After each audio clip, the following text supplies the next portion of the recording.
ವಯನಾಡಿನಲ್ಲಿ ಘನಘೋರ ದೃಶ್ಯಗಳು ಯಾವುದೇ ರೀತಿಯಲ್ಲಿ ಏನೂ ಆಗದಿರಲಿ ಅಷ್ಟೇ. ಪ್ರವಾಹದ ರಭಸಕ್ಕೆ ಕಲ್ಲು ದಿಮ್ಮಿಗಳ ಮಧ್ಯೆ ಈಗ ದೇಹಗಳು ಸಿಕ್ಕಾಕೊಂಡಿವೆ. ಕೈಕಾಲು ತುಂಡಾಗಿ ಬಿದ್ದಿರುವಂಥ ದೇಹಗಳನ್ನು ಶಿಫ್ಟ್ ಮಾಡ್ತಾ ಇದ್ದಾರೆ ಸೇನೆ. ಅಯ್ಯಪ್ಪ, ಮೃತದೇಹ ಶಿಫ್ಟ್ ಮಾಡೋಕೆ 4 ಕಿಲೋಮೀಟರ್ ಸುತ್ತಿ ಸಾಗಬೇಕಾದಂತಹ ಸ್ಥಿತಿ ಈಗ ಅಲ್ಲಿ ನಿರ್ಮಾಣವಾಗಿದೆ. ವಯನಾಡಿನಲ್ಲಿ ಘನಘೋರ ದೃಶ್ಯಗಳು ಕಾಣಸಿಗ್ತಾ ಇವೆ. ಪ್ರವಾಹದ ರಭಸಕ್ಕೆ ಕಲ್ಲು ದಿಮ್ಮಿಗಳ ಮಧ್ಯೆ ದೇಹಗಳು ಸಿಕ್ಕಾಕೊಂಡಿವೆ. ಕೆಲವು ಕೈಕಾಲುಗಳು ಕಾಣಿಸ್ಕೊಳ್ತಾ ಇವೆ. ಇನ್ನುಳಿದಂತೆ ದೇಹಗಳ ಕೆಲವು ಭಾಗಗಳೇ ಇಲ್ಲ. ಅವುಗಳನ್ನೆಲ್ಲ ಈಗ ಶಿಫ್ಟ್ ಮಾಡುವಂಥ ಕೆಲಸವನ್ನು ಮಾಡ್ತಾ ಇದ್ದಾರೆ. ಇದರಲ್ಲಿ ದೃಶ್ಯಾವಳಿಗಳನ್ನು ನೋಡ್ತಾ ಇದ್ರೆ ಅಲ್ಲಿ ಹೇಗಿದೆ ಅನ್ನುವಂಥದ್ದನ್ನು ತೋರಿಸುವಂಥ ಪ್ರಯತ್ನವನ್ನು ಮಾಡ್ತಾ ಇದ್ದೀವಿ. ಹೆಲಿಕಾಪ್ಟರ್ ಮೂಲಕವಾಗಿ ನಿಮಗೆ ಕಾಣಿಸ್ತಿರ್ತಾ ಇರುವಂತಹ ದೃಶ್ಯಾವಳಿಗಳಿದು.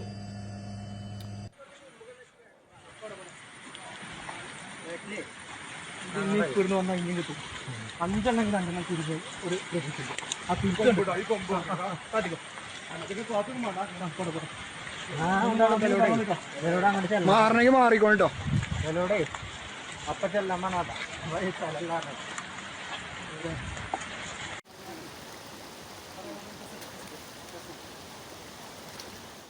ಬಿಡುವಿಲ್ಲದೆ ಅಲ್ಲಿ ರಕ್ಷಣಾ ಕಾರ್ಯಾಚರಣೆ ನಡೀತಾ ಇದೆ. ಇನ್ನು ಅಲ್ಲಿ ಮೃತಪಟ್ಟಿರುವಂಥ ಶವಗಳ ಸಿಕ್ಕಾಗ ಅವುಗಳನ್ನು ಸ್ಥಳಾಂತರ ಮಾಡ್ತಾ ಇದ್ದಾರೆ. ಬಹಳ ದೊಡ್ಡ ಮಟ್ಟದಲ್ಲಿ ಹರಿತಾ ಇದೆ. ಮತ್ತು ಯಾಕಂದರೆ ಬೆಳಿಗ್ಗೆ ತಾನೇ ನದಿಯ ಸೌಮ್ಯತೆಯು ಕೂಡ ಬಹಳ ಸೌಮ್ಯವಾಗಿ ನದಿ ಹರಿತಾ ಇತ್ತು.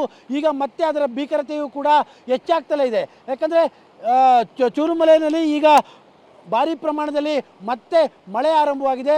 ಮತ್ತು ಈ ಭಾಗದ ಬೆಟ್ಟಗುಡ್ಡಗಳ ಪ್ರದೇಶದಲ್ಲೂ ಕೂಡ ಮಳೆ ಜೋರಾಗ್ತಾ ಇರುವಂಥ ಕಾರಣಕ್ಕೋಸ್ಕರವಾಗಿ ಬಹುತೇಕ ಇವತ್ತಿನ ಎಲ್ಲ ಕಾರ್ಯಾಚರಣೆಗಳಿಗೂ ಕೂಡ ಇದು ಅಡ್ಡಿಯಾಗುವಂಥ ಲಕ್ಷಣಗಳಿದ್ದಾವೆ. ಪ್ರಮುಖವಾಗಿ NDRFನವರಿಗೆ ಇವತ್ತು ಇದ್ದಂಥದ್ದು ಪ್ರಮುಖವಾದಂತಹ ವಿಚಾರ ಏನು ಅಂದರೆ, ಅವರು ತಾತ್ಕಾಲಿಕವಾದಂತಹ ಕಬ್ಬಿಣದ ಒಂದು ಸೇತುವೆಯನ್ನು ಕಟ್ಟಬೇಕು ಎನ್ನುವಂಥದ್ದು ಅವರ ಇವತ್ತು ಯೋಜನೆ ಆಗಿತ್ತು. ಆದರೆ ಭಾರಿ ಪ್ರಮಾಣದಲ್ಲಿ ಮಳೆ ಸುರಿತಾ ಇರುವಂಥದ್ದು, ಮತ್ತೊಂದು ಕಡೆಯಲ್ಲಿ ನದಿಯ ರಭಸವೂ ಕೂಡ ಹೆಚ್ಚಾಗ್ತಾ ಇರುವಂತಹ ಕಾರಣಕ್ಕೋಸ್ಕರವಾಗಿ ಸಂಪೂರ್ಣವಾಗಿ ಇವತ್ತಿನ ಕಾರ್ಯಾಚರಣೆಗೆ ಸಂಪೂರ್ಣವಾಗಿ ಅಡ್ಡಿಯಾಗಿದೆ.